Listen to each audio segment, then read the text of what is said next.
Hi hello నమస్తే friends. ఈరోజు మనం సాదా సీదా ఛానల్లో సొరకాయ పప్పు దప్పలం చేసుకుందాము. ఈ సొరకాయ మా వదిన ఊరు నుంచి పంపించింది. ఈ సొరకాయతో అయితే బాగా టేస్ట్ ఉంటుందని పప్పు దప్పలం చేస్తున్నాం.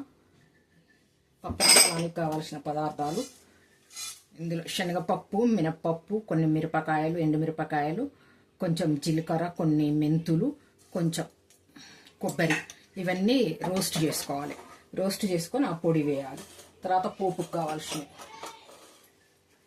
కొంచెం బెల్లం, మన ఇష్టం, ఇది ఆప్షన్. బెల్లం వేసుకుంటే వేసుకోవచ్చు, లేకపోతే లేదు. కొత్తిమీర, కరివేపాకు, ఉప్పు, పోపు గింజలు, కొన్ని ఎండుమిరపకాయలు, పచ్చిమిరపకాయలు, ఎల్లిపాయలు, పసుపు, కొంచెం ఇంగుమ.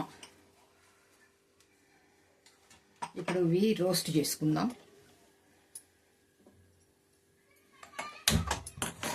ఇవి విధంగా మంచిగా రోస్ట్ చేసుకొని పొడి చేసుకోవాలి. ఈ విధంగా మంచిగా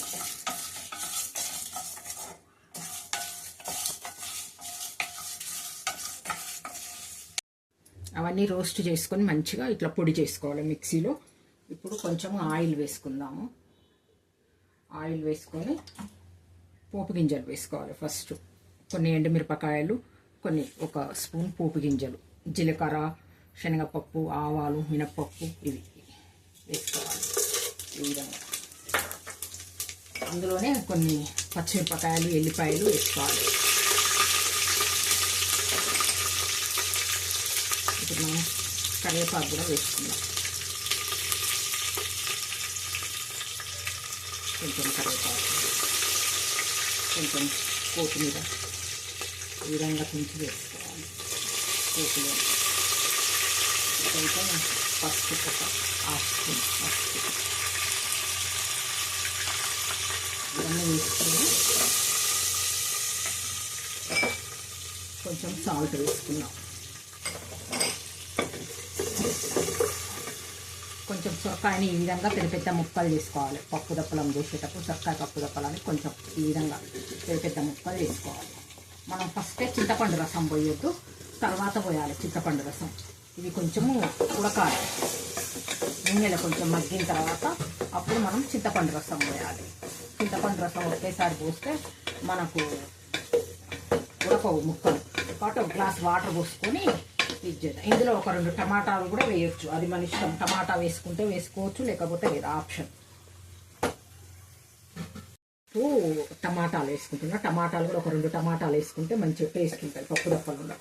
ఇప్పుడు కొంచెం ఆయిల్లో మగ్గనిద్దాము. ఇది మూత పెట్టి మంచిగా మగ్గిపోయినాయి నూనెలో. ఇప్పుడు కొంచెం ఇంగు వేసుకోవాలి, ఒక చిటికెడంత ఇంగుమ. మనం ఇంతకుముందు పొడి చేసి పెట్టుకున్నాం అన్నాం కదా, ఆ పొడి వేసేసుకోవాలి. ఈ పొడితోటే మనకు పప్పు దప్పలం టేస్ట్ బాగా వస్తుంది. ఈ విధంగా పొడి చేసుకోవాలి. మన సాంబార్ పొడి కూడా వేసుకుంటారు, కానీ సాంబార్ పొడి కంటే మనం ఈ విధంగా పొడి చేసి వేసుకుంటే బాగుంటుంది.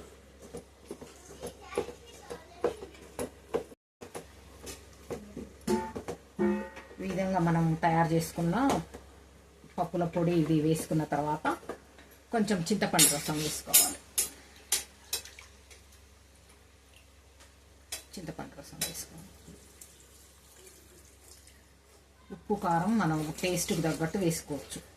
కొంచెం కారం తినే వాళ్ళైతే కొంచెం కారం, ఒక స్పూన్ కారం కూడా వేసుకోవచ్చు. నేను ఆ పొడిలోనే ఒక 2-3 మిరపకాయలు వేసిన, పోపులో వేసిన, ఎండుమిర్చి, పచ్చిమిర్చి, నాకు ఇంకా కారం సరిపోతుంది.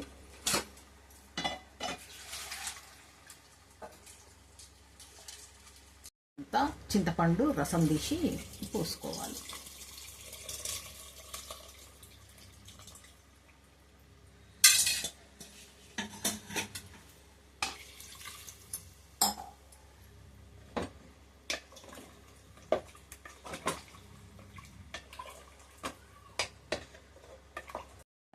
కొంచెం అంత బెల్లం వేసుకోవాలి. ఇది మీ ఆప్షన్, మీ ఎవరి ఇష్టం వాళ్ళు. బెల్లం కావాలంటే కొంచెం వేసుకోవచ్చు, లేకపోతే లేదు.